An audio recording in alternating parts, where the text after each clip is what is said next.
সুপ্রিয় শিক্ষার্থীবৃন্দ, কেমন আছো সবাই? আশা করি এই অনাকাঙ্ক্ষিত করোনা পরিস্থিতিতে তোমরা সবাই স্বাস্থ্যবিধি মেনে নিজ নিজ বাসায় আছো, ভালো আছো এবং সুস্থ আছো। পাশাপাশি আসন্ন এইচএসসি পরীক্ষার প্রিপারেশন নিচ্ছ। তোমাদের সকলকে আমাদের লার্ন এই পরিবারের পক্ষ থেকে স্বাগতম জানিয়ে শুরু করতে যাচ্ছি আজকের ফিজিক্স ক্লাস। আজকের ক্লাসটিতে আমরা নদী নৌকা সংক্রান্ত সমস্যাবলী নিয়ে আলোচনা করব। টপিকটি খুব ইম্পর্ট্যান্ট এবং আশা করি তোমরা এই ভিডিওটি শুরু থেকে শেষ পর্যন্ত দেখার পর তোমাদের কিছু বেসিক কনসেপ্ট ক্লিয়ার হবে। তো চলো সময় নষ্ট না করে শুরু করে দেই আজকের ফিজিক্স ক্লাস।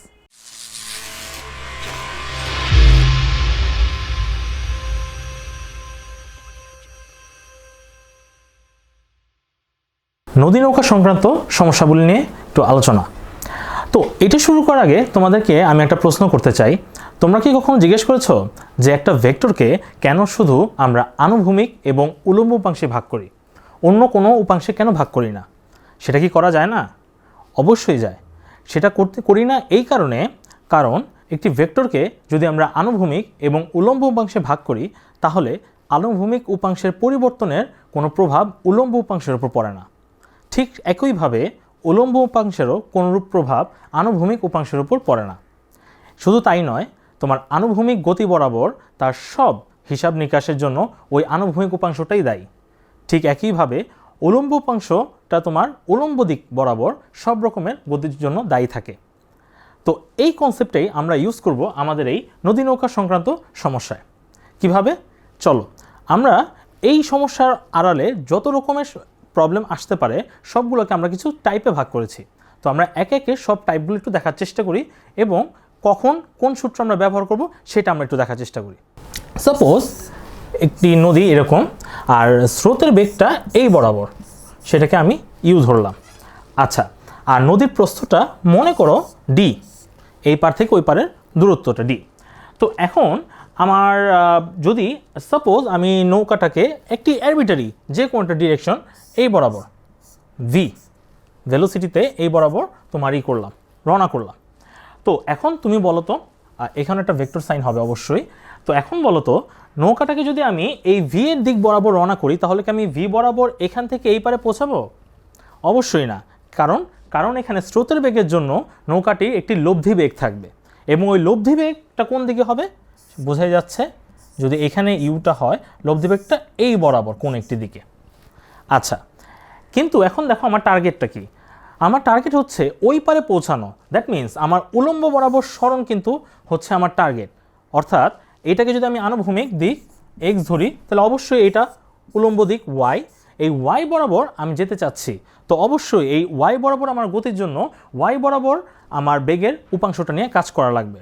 লব্ধি বেগের দুইটা উপাংশ থাকবে, একটি হচ্ছে আনুভূমিক, একটি হচ্ছে উল্লম্ব। এবং যেটা শুরুতে বললাম, এই আনুভূমিক উপাংশের কোনোরূপ অবদান থাকবে না আমার ওই পারে যাওয়ার জন্য, বা ওই আনুভূমিক দিকের সাথে লম্ব বরাবর দিকে ওই বেগের উপাংশের কোনো আমার কন্ট্রিবিউশন থাকবে না। তো কোন কন্ট্রিবিউশনটা থাকবে, কিসের থাকবে? সেটা থাকবে লব্ধি বেগটার উল্লম্ব উপাংশের। আচ্ছা, এখন আমরা তো সবাই লম্বাংশ উপপাদ্যটা জানি। সেই লম্বাংশ উপপাদ্যে কি বলা আছে? একটি লব্ধি ভেক্টরের যে কোনো একটি দিক উপাংশ সেটা কি হবে? জাস্ট সিম্পলি ও যাদের নিয়ে তৈরি, মানে যাদের লব্ধি ভেক্টর সেটি, তাদের ওই আনুভূমিক উপাংশের যোগফলটা হবে লব্ধি ভেক্টরের আনুভূমিক উপাংশ। ঠিক একইভাবে লব্ধি ভেক্টরের উল্লম্ব উপাংশটা কি হবে? ওই লব্ধি ভেক্টরটি যাদের নিয়ে তৈরি, অর্থাৎ যাদের লব্ধি, ওই প্রত্যেকটা উপাংশের বা কম্পোনেন্টের উল্লম্ব উপাংশের যোগফল। তো এখন আমরা দেখি এখানে লব্ধি ভেক্টর হচ্ছে এটা, আর আমার দরকার এটার উল্লম্ব উপাংশ। দ্যাট মিন্স যদি এটাকে আমি আনুভূমিক দিকের সাথে থিটা কোণ উৎপন্ন করে বলি, আমার দরকার কত? আর সাইন থিটা। কারণ আর কস থিটা হচ্ছে আমার আনুভূমিক বরাবর কাজ করছে, আমার উল্লম্ব বরাবর কম্পোনেন্টটা দরকার, সেটা হচ্ছে আর সাইন থিটা। এবং আমার লম্বাংশ উপপাদ্য বলে এই আর সাইন থিটাটা কি হবে? ও যে দুটি ভেক্টর নিয়ে তৈরি, that means u and v, তাদের উল্লম্ব উপাংশের যোগফলটাই হবে লব্ধির উল্লম্ব উপাংশ। দ্যাট মিন্স আর সাইন থিটাটা হবে জাস্ট সিম্পলি ইউ এর উল্লম্ব উপাংশ, এটাকে সাপোজ আমি ইউ পারপেন্ডিকুলার সাইন দিয়ে লিখলাম, আর আমার ভি এর উল্লম্ব উপাংশ এটাকে ভি পারপেন্ডিকুলার সাইন দিয়ে লিখলাম। এবার একটু খেয়াল করো, আমার স্রোতের বেগটি কিন্তু পুরোপুরি আনুভূমিক দিকে, আর আনুভূমিক বরাবর একটা ভেক্টরের উলম্ব বরাবর কোনো উপাংশ থাকে না। দ্যাট মিন্স আমার এই পার্টটা হচ্ছে 0, তো থাকতেছে কে শুধু আমার এই পার্টটা। আর যদি ইউ আর ভি এর ইন্টারনাল অ্যাঙ্গেল মধ্যবর্তী কোণ হয় আলফা, তাহলে বলো তো ভি এর উলম্ব উপাংশটা কত হবে? খুবই সিম্পল, যেহেতু এক্স অক্ষের সাথে আলফা কোণ উৎপন্ন করেছে, তো ভি এর উলম্ব উপাংশটা হবে v sine alpha. That means আমার ওই পারে যেতে আমার স্রোতের বেগের কোনো কন্ট্রিবিউশন তো থাকছেই না, এবং শুরুতে পথিকের বা নাবিকের যে বেগ সেটার উলম্ব উপাংশ মানে ভি সাইন আলফাটা খালি আমার কন্ট্রিবিউট করছে। তাহলে আমার সময়টা কত লাগবে? যেহেতু এটি একটি সমবেগ কেস আমরা ধরে নিয়েছি শুরু থেকে, তো সমবেগের বেলায় আমরা জানি এস ইকুয়ালস ভিটি, সুতরাং আমার টিটা কি হবে? আমার এস ওভার ভি। তাহলে এখানে এসটা কি? এসটা হচ্ছে আমার উলম্ব বরাবর সরণ, দ্যাট মিন্স হচ্ছে আমার নদীর প্রস্থ, সেটা হচ্ছে ডি। আর ভিটা কি? ভিটা হচ্ছে এই বরাবর যে গতি, এই গতির জন্য আমার যে বেগটা দায়ী বা লব্ধি বেগের যে উপাংশটা দায়ী, এবং সেটা কত আমরা দেখলাম আর sine theta, which is eventually আমার v perpendicular, that means v sine alpha. এটাই তো, এইটাই হচ্ছে আমার নদী পারাপার হতে প্রয়োজনীয় সময়ের সূত্র। আচ্ছা, তাহলে আমরা নেক্সট এটার সাথেই রিলেটেড আরেকটা টাইপ আছে সেটাতে যাই। সেটা কি? নদী পার হতে সবচেয়ে কম সময় আমার কত লাগবে? খেয়াল করো আমার সূত্রটা কি ছিল? T equals d by v sine alpha.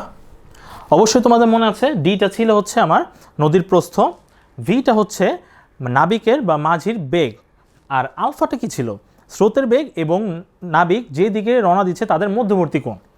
তো খেয়াল করো আমি যখন সময়টা নিয়ে কাজ করছি আমি বিভিন্ন প্যারামিটার চেঞ্জ করতে পারি, বাট এখানে চেঞ্জ করার মতো প্যারামিটার একটাই, সেটা হচ্ছে আলফা। কারণ ডি আর ভি যদি ফিক্স রাখি, ডি স্বাভাবিক ফিক্স থাকবে, এবং যদি আমরা যাত্রার শুরুর বেগটা যদি আমরা সবসময় ফিক্স রাখি, তাহলে আমরা দেখছি যে টি এর সর্বনিম্ন মান তখনই হবে যখন সাইন আলফার মান হবে সর্বোচ্চ, কেননা এটি একটি ব্যস্তানুপাতিক সম্পর্ক। তো টি মিনিমাম সর্বনিম্ন কখন? যখন আমার সাইন আলফা ম্যাক্সিমাম। তো সাইন আলফার ম্যাক্সিমামটা কত? আমরা জানি সাইন আলফার ভ্যালু -1 থেকে +1 এর মধ্যে থাকে। তো সাইন আলফার ম্যাক্সিমাম ভ্যালুটা হবে আমার 1, এবং এটা কখন সম্ভব? যখন আলফার মান হচ্ছে 90 ডিগ্রি। দ্যাট মিন্স আলফাটা কি ছিল? আমার স্রোতের বেগ এবং নাবিকের বেগের মধ্যবর্তী কোণ। তার মানে যদি এই বরাবর আমার স্রোতের বেগ, আর যদি আমার মাঝি যদি বা নাবিক যদি এই বরাবর যাত্রা শুরু করে, তাহলে মানে ঠিক পারপেন্ডিকুলার যদি যাত্রা শুরু করে, তাহলে আমার সময় লাগবে সবচেয়ে কম। এবং তখন সময়টা কত হবে? তখন সময়টা হবে টি মিন ইকুয়ালস ডি বাই ভি, কারণ সাইন আলফার ভ্যালু হচ্ছে তখন 1। আচ্ছা, তো চলো আমরা এখন নেক্সট টপিকটাতে যাই। তো নেক্সট টাইপে বলা হচ্ছে যে সোজাসুজি আমি যদি পার হতে চাই তাহলে আমার নৌকার লব্ধি বেগটা কত হবে? তো খেয়াল করো যদি আমি সোজাসুজি পার হতে চাই তখন আমার অ্যাকচুয়ালি রওনা দিতে হবে কোন দিকে? একটু চিন্তা করে দেখো তো, আমার যদি স্রোতের বেগ এই দিকে থাকে আর আমি যদি চাই সোজাসুজি পার হতে, দ্যাট মিন্স আমার লব্ধি যদি এদিকে থাকতে হয়, তাহলে নৌকার বেগটা কিন্তু অবশ্যই এই সাইডে কোনো জায়গায় থাকা সম্ভব না। কারণ আমরা জানি লব্ধি বেগটা সবসময় তারা যে দুইটা ভেক্টর নিয়ে তৈরি তাদের মাঝামাঝি অঞ্চলে অবস্থান করে। তো যদি আমার সাপোজ এই সাইডে এই দিকে আমার নৌকার বেগটা থাকতো, তাহলে ওটা লব্ধি হতো এই দিক আর এই দিকের মাঝখানে, অবশ্যই এটা কিন্তু পাওয়া সম্ভব হতো না। তাহলে যদি এইটাকে লব্ধি পেতে হয়, অবশ্যই আমার কি থিওরি বলে? আমার থিওরি বলে নৌকার বেগটা অবশ্যই এই সাইডে কোনো একদিকে হতে হবে। কেননা এইভাবে যদি হয় তাহলে কিন্তু আমার যে অ্যাজাম্পশনটা ছিল বা আমার যে চিন্তাটা ছিল যে দুইটা ভেক্টর লব্ধি তাদের মাঝে কাজ করছে, সেটা কিন্তু আমার স্যাটিসফাই করে। তো এই ক্ষেত্রে একটু চিন্তা করো, আমরা যদি এটাকে একটু এভাবে ড্র করি সামান্তরিক সূত্রের মতো, তো এটার ভ্যালু যদি ইউ হয়, এটার ভ্যালু কিন্তু ইউ, যেহেতু সামান্তরিক। তো খেয়াল করো এই ভ্যালুটা হচ্ছে আমার আর বা রেজাল্টেন্ট বা লব্ধি। তো লব্ধি বেগের আমার লব্ধি এইটা একটি কিন্তু সমকোণ ত্রিভুজ। সমকোণ ত্রিভুজের আমরা পিথাগোরাসের সূত্র যদি অ্যাপ্লাই করি তাহলে আমাদের দাঁড়ায় v square equal to u square plus r square. এখানে আরটা কি? আরটা হচ্ছে আমার লব্ধি বেগের মান।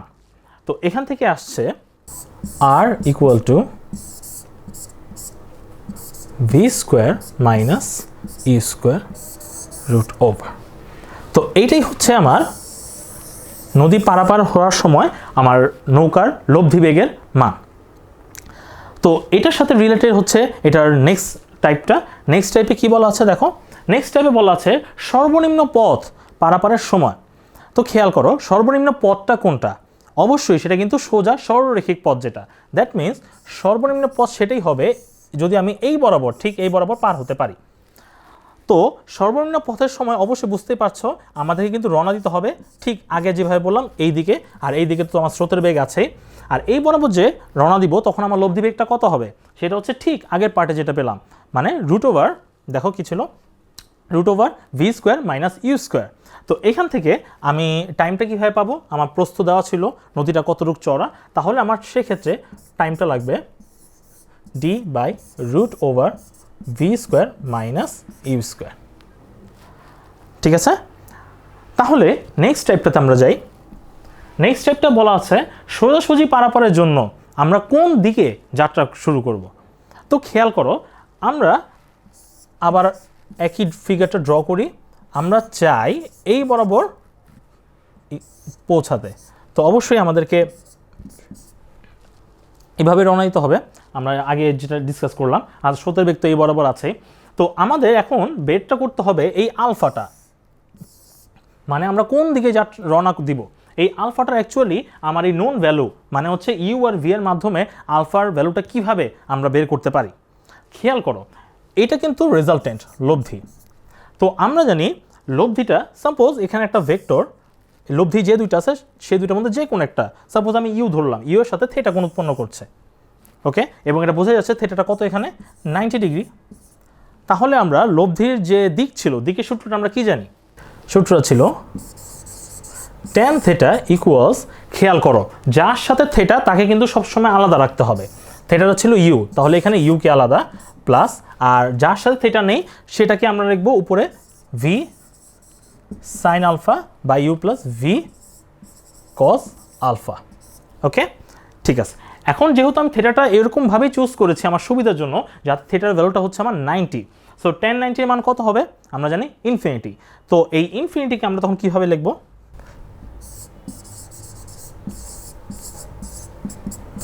তো ইনফিনিটিটা কি, এটা হচ্ছে সামথিং, যে কোনো একটা নাম্বারকে যদি আমরা 0 দিয়ে ভাগ করি, তো এখানে সাপোজ যে কোনো একটা নাম্বার বসলো, অবশ্যই এটা নন জিরো একটা ভ্যালু, ওইটাকে যদি আমরা 0 দিয়ে ভাগ করি সেটা, এইটা ইকুয়াল টু হচ্ছে আমার এই ভগ্নাংশটা। তো খেয়াল করো, তো উপরে পার্টটা কি ভি সাইন আলফা আর এবং নিচের পার্টটা হচ্ছে 0। তো ভি সাইন আলফার ভ্যালুটা যে কোনো কিছু হতে পারে, নন জিরো একটা ভ্যালু, বাট যেখানে হরটা আছে হরের ভ্যালু অবশ্যই আমার এখানে 0 হতে হবে। এই কন্ডিশনটা ইউজ করে যদি আমরা আগাই তাহলে দাঁড়ায় u plus v cos alpha ইকুয়াল 0, এবং এটা থেকে আসছে আমাদের ফাইনাল এক্সপ্রেশন, সেটা হচ্ছে cos alpha equals minus u by v, that means alpha equals cos inverse minus u by v।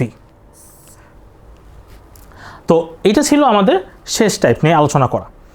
তো এই সূত্রগুলো যদি একবার ভালো মতো বুঝতে পারো তাহলে এটা রিলেটেড অনেক ম্যাথ তোমাদের কাছে সহজ হয়ে যাওয়ার কথা। তো চলো আমরা একটি ম্যাথ নিয়ে আলোচনা করি। ম্যাথটাতে বলা আছে একটি নৌকার রেস ছিল, রেসে দুইজন বন্ধু অর্পণ ও মারুফ ওরা অংশগ্রহণ করে, ভালো কথা। দুইজনেরই ইনিশিয়াল বেগ অবশ্যই সমবেগে যাচ্ছে, সেটা ছিল 10 কিলোমিটার পার আওয়ার, আর নদীটির চড়া কত বলা আছে 0.5 কিলোমিটার। তো অর্পণ 120 ডিগ্রি কোণে যাত্রা শুরু করে আর মারুফ সোজাসুজি যাত্রা শুরু করে, স্রোতের বেগ বলা আছে 5 কিলোমিটার পার আওয়ার। তো প্রশ্নটা হচ্ছে মারুফ যাত্রা বিন্দুর বিপরীত বিন্দু হতে পার বরাবর কত দূর যাবে। প্রশ্নটা কি বুঝেছ? একটু আরেকবার ভালো মতো দেখো। তো ব্যাপারটা এরকম, এখানে বলা আছে মারুফ আমার সোজাসুজি রওনা দেয়, দ্যাট মিন্স এটা হচ্ছে মারুফের ইনিশিয়াল বেগ।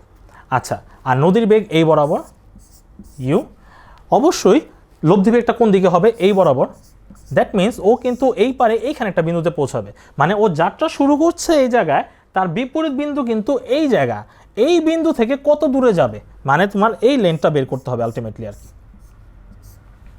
ঠিক আছে, তো এই বরাবর যে গতি সেটা কি এক্স অক্ষ বরাবর গতি, এবং আমরা শুরুতে যে কথাটা বলছি যে এক্স অক্ষ বরাবর গতির জন্য আমার ওই ভেক্টরের বা লব্ধি ভেক্টরের এক্স উপাংশই কেবল দায়ী, উলম্ব উপাংশের কোনো হাত নাই। এবং এটাও বলেছি যে লব্ধি ভেক্টরের আনুভূমিক উপাংশটা কি, ও যাদের নিয়ে তৈরি তাদের আনুভূমিক উপাংশের যোগফল। এবং দেখো এখানেও যাত্রা শুরুর যে বেগটা মারুফের সেটা কিন্তু উলম্ব বরাবর, তো অবশ্যই ওর কোনো আনুভূমিক উপাংশ থাকবে না। তো ওর কোন দিকটা, এই লব্ধি ভেক্টরের কেবল আমার এই আনুভূমিক উপাংশটাই কিন্তু কাজ করবে।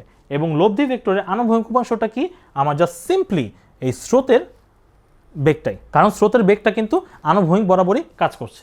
তো সেই ক্ষেত্রে আমরা দেখি এক্সটা কি দাঁড়ায়। সাপোজ এখান থেকে ওর এখানে যেতে কত সময় লাগলো, ধরি টি, তো সেটা দাঁড়াচ্ছে ইউ ইন্টু টি। ফাইন, ইউটা কি, ইউটা কিন্তু লব্ধি ভেক্টরের আমার আনুভূমিক উপাংশ।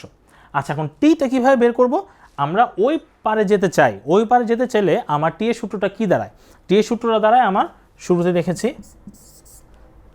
D by v sine alpha.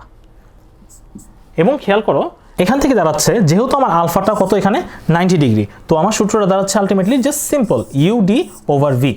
এখানে ইউ ডি এবং ভি সবগুলো ভ্যালু দেওয়া আছে, এই ভ্যালুগুলো বসার পর তুমি দেখবে তোমার অ্যান্সারটা কত দাঁড়ায়, সেটা হচ্ছে 0.25 কিলোমিটার।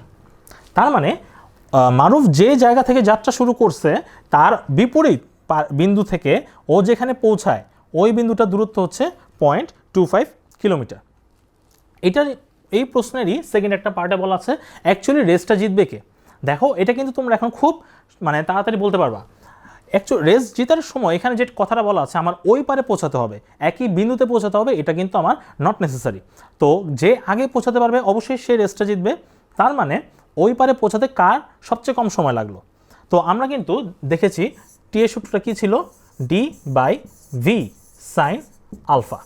এবং আমরা কিন্তু এটাও দেখেছি টি মিনিমাম মানে মিনিমাম সময় কত, ডি বাই ভি, কখন, যদি নাবিক বা মাঝি সে যদি 90 ডিগ্রি কোণে রওনা হয়, মানে স্রোতের বেগের দিকে সাথে 90 ডিগ্রি কোণে রওনা হয়, তাহলে কিন্তু এই ম্যাথটা করার জন্য আমাদের আর ফার্দার কোনো ক্যালকুলেশনই করা দরকার নাই, কারণ অর্পণ কিন্তু স্রোতের বেগের সাথে 120 ডিগ্রি কোণে রওনা দেয়, আর মারুফ কিন্তু ও ঠিক সোজা দিকে, দ্যাট মিনস স্রোতের বেগের সাথে 90 ডিগ্রি কোণে রওনা দেয়। তার মানে বোঝা যাচ্ছে অবশ্যই মারুফের সবচেয়ে কম সময় লাগবে, কেননা দুজন কিন্তু একই বেগে যাত্রা শুরু করে, তার মানে রেসটি মারুফই জিতবে।